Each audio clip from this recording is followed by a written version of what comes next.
মাছেরা না গোনা রস শাস্ত্রে বলে ওইটাই জান্নাতি হয় যমুনা।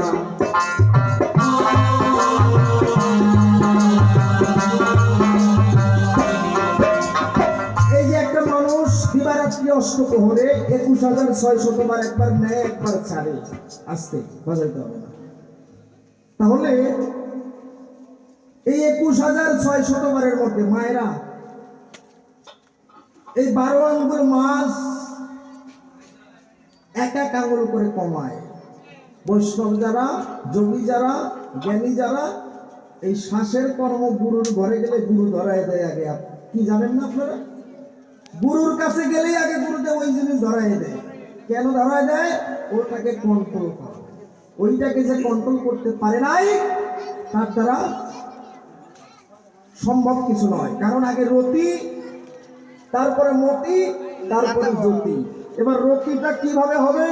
বশ, যেখানে থাকে রস সেখানে আবার গেলে সোনা থাকে বশ।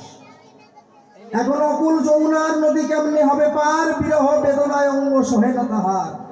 অত্যাধিক বিরহ জ্বালা যখন বেড়ে যায়, গুরুর কৃপায় ঝাঁপ দিয়ে পার হয়ে ওই পারে যায়। সহস্রার পরপারে গিয়ে তখন রাধা গোবিন্দের পাশে দাঁড়ায়। জ্ঞানী বৈষ্ণব জ্ঞানের চোখে দেখিবারে পায়। ওই পারেতে রাধা গোবিন্দের হয় তখন যুগল মাধুরী, প্রেমানন্দে বদন ভরে সবাই